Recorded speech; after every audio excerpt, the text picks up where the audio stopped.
Hi, my name's Durkin, and today I'm going to be showing you how to paint some flower blossoms on some trees. I'll be working on a slightly abstract look to the painting, and we'll work through the painting as we go. As you see, I've already put a base coat on, just covered the canvas essentially in the sort of shades that we're going to be using through the painting. We've mixed onto the canvas to do this. It's done very quickly. We really just want to get sort of just colour onto the canvas, so you don't need to worry about too much about what you're doing at this stage. We just want to get it vaguely in the right areas. The colours I use to paint with are the primary colours. We use a red, yellow and blue, or cyan, magenta and yellow. You look for process cyan, or process magenta, or process yellow, or primary red, primary yellow and primary blue. Okay, the triangle of the colours. Okay, so those colours can make every other colour you're going to need, and it gives you a much more vibrant, powerful painting. Okay, well now we've gone on with that. The next stage of this painting will be to put in more of the darker areas. Now we've got some here that are in it, but essentially we've left those blank. We've left this undercoat to drying entirely. Okay, it's been left for about a day or so. It's absolutely bone dry. But we want to do this because this is just the undercoat. We've still got a little bit of canvas showing through in some places, and we will want to cover that up by the end of the painting. We'll be using a large 2-inch Skyflow brush for the majority of the painting. Okay, I like to use a large brush when I'm painting in an abstract realist style, because we don't get tied up in the nitty-gritty of the little tiny detail. Okay, now it's very easy to get lost in detail, and a large canvas like this, which is 24 by 36, I believe, so 24 here and 36 across.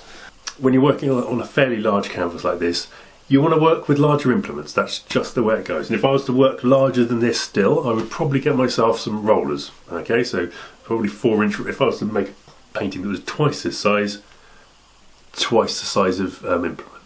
Okay, similarly, if you're working on a smaller canvas, you may not need to get yourself a 2-inch brush. Let's say you were to make a painting half this size, so if we go that sort of size, a 1-inch brush would possibly be good enough. Okay, smaller still, you could probably get smaller and smaller, but essentially, large painting, larger brushes.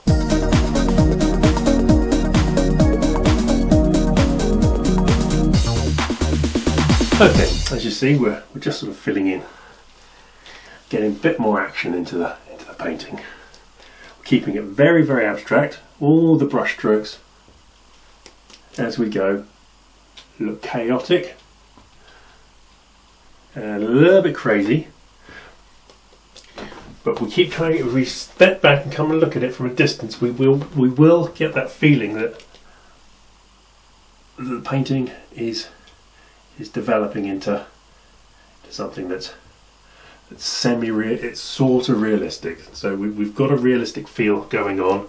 A bit of water on the brush here. After we put all the sort of the hard brush strokes in, we're going to mix them onto the canvas. So we're just going over some of these areas, and we're just using a little bit of water to blend across, just to get, just so it's a little bit more subtle, and just to get extra dynamism. That's what we want. As you see, when we're using primary colours, our painting is extraordinarily energetic. It's very powerful,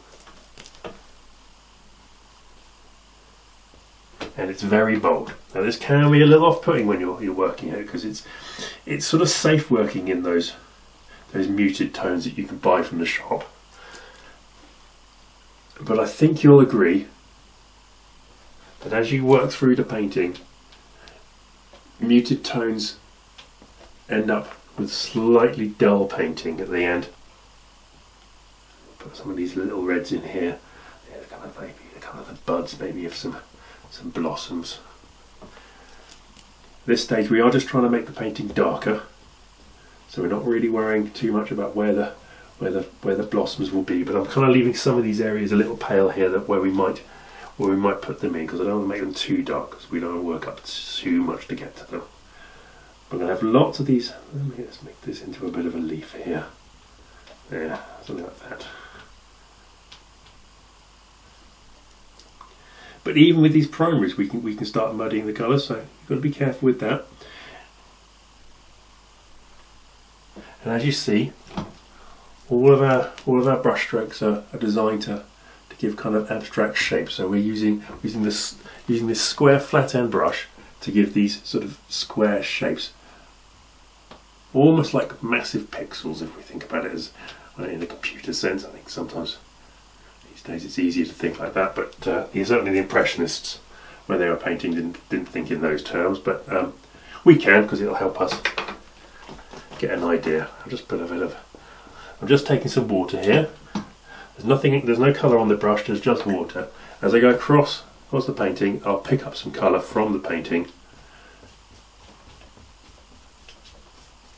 and that will blur some of these areas in. We've got to be careful not to get too much, because otherwise all the paint will run into itself and we'll get in trouble like that. But this is essentially how we can make a sort of almost a blurry background. As we go on further, we'll build these up and it won't be so, we'll get more definition. But to start with, we're just going for that. Now I'm going to leave that to dry for probably an hour or two. I'm going to sit back and have a look at it. That's the best way to approach these things. Your painting, I'm sure at this stage, will be not exactly the same as this, but as you see, we've sort of get an idea that there's some dark areas here and some lighter areas across the top, and maybe some underneath as well. If you just get those kind of general patterns in, we should be able to form some flowers on top of that. And because it's going to be abstract towards the end, it's not going to be imperative that we know where every petal is and where every leaf is. We only have to get the impression of where they're going to be. Okay, well, I'll leave this to dry, and I'll come back in a little while and we'll see where we've progressed in the painting. Okay, as you see, I've switched to the 1-inch brush, which if you're using a much smaller canvas, you want to go to maybe a 1/2-inch brush, just to get some of the, I'll say detail, but what I'm really saying here is less generalisation. What I'm doing is I'm trying to pull in some areas here that currently look like maybe the middle of some flowers. As you see, trying to build out some sort of petals.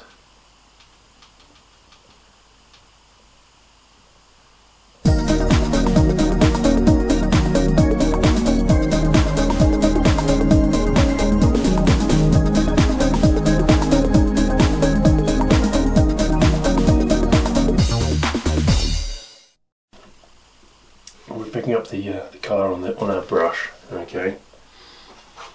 Almost sometimes it's a good idea to wipe a little off onto a piece of paper and then put it on, because then we get a sort of a translucent effect where we can see the colour that was on beforehand underneath.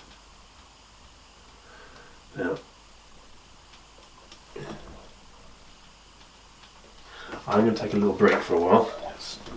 I've been working on this for quite some hours, but as you see, I've really worked on building up the darker areas here. Really worked on that. To get these dark areas, we mixed all the primaries together. We mixed the red, the blue and the yellow all together, slightly towards maybe the green end, then painted them on, let it dry for a while, painted on again. And because you're never going to hit a perfect black, which is, you know, I mean, if you bought a black you could easily paint it straight on here, but because you're never going to hit a perfect black by mixing them yourself, it gives us a much more organic, realistic feeling to a painting, and all those tones of darkness that you will have painted will come out in the liveliness and the energy of the painting. And I really suggest that you do mix your own colours that way. As you see, we're trying to get just a general feeling of where the blossoms are. Now, Lots of people ask me, do I work from photographs? And the answer to that is yes. Yes, I do. I have a photographic reference that I'm looking at while we're working on this, but it's very important when you're doing that from a photograph. You're not a slave. You're not a slave to it, because it'd be very easy to draw every part in and work in a slavish sort of way to a photograph. We're trying to create art here. If we wanted to slavishly create the photograph, we could easily get it printed out onto a canvas like this. So what you want to do when you're using your photographic reference is that it's just that. It's a reference. It's something to look at and to go, this is the way that nature puts things in. So there is generally a dark area over here on this photograph. So let's put a dark area in here. There are lighter areas here. So almost when you're looking at it, I would suggest of almost squinting your eyes and just trying to take in the general idea of what's on that photograph, and try to forget, if you can, about the object so much.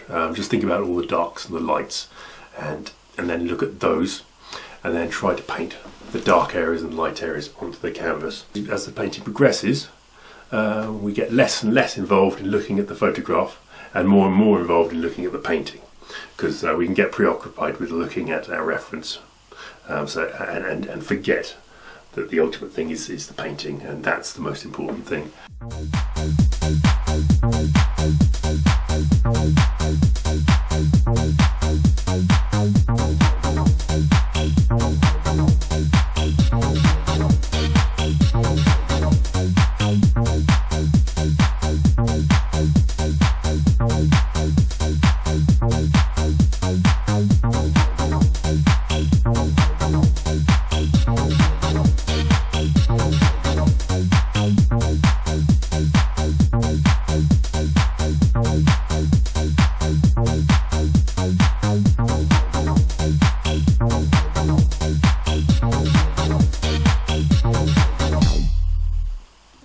As you see, I've worked on this a great deal more, and I'm making it as abstract as I possibly can.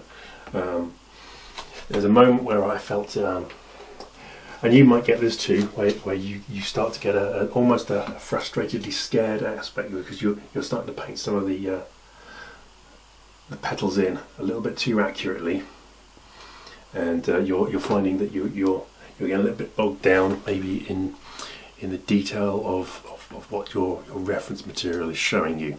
Now, well, that's fine. Quite often, that frustration of trying to get something that looks realistic will get in the way of you producing a good painting, and it's at this moment that you have to step back and get that perspective and go, no, what I'm doing is I'm painting a picture about paint. Okay, paint and colour and light. That's what this is about. We're not trying to depict exactly. We're not botanically trying to get accurate representations of these flowers. We're trying to get an impression of them, so that we can look at the picture and feel engaged in that. Okay. Now, as such, what we're doing to get the technique we have at the moment here is we take the paint that's slightly wet, put it onto the canvas, and allow it to form shapes where it will, okay? And just enjoy the patterns. What we're trying to do is almost have a feeling of pattern throughout the picture. This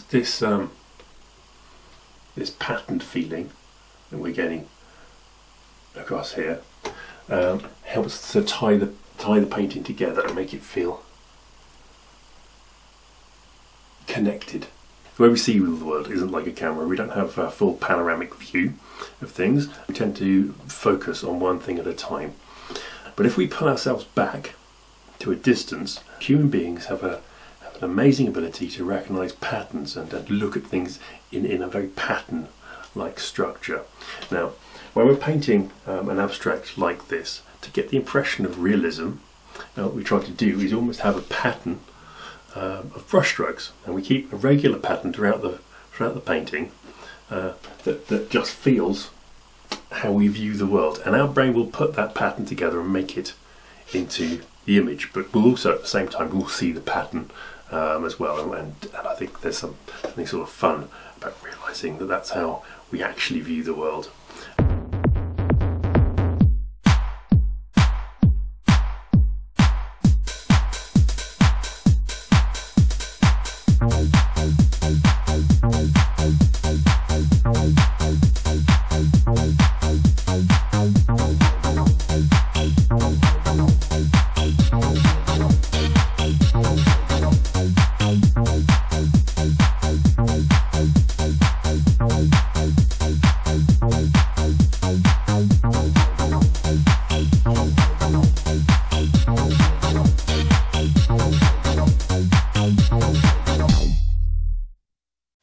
While the paint was still wet, which is extremely difficult under these circumstances because it's very hot in here and the paint's almost drying instantly, but we've used this very, very large palette knife, large canvas, large palette knife.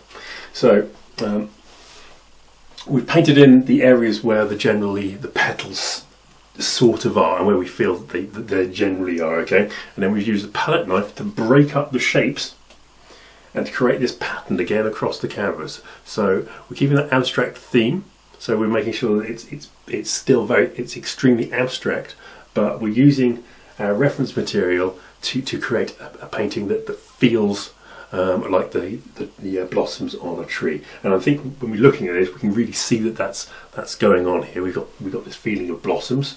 And we've used our palette knife and the large 2-inch brushes to create a pattern across the canvas of interlacing colour and paint that's all merged across and crashed into each other like this. See? There we go. We're just breaking some of the picture apart, taking bits from here and placing them over here like that.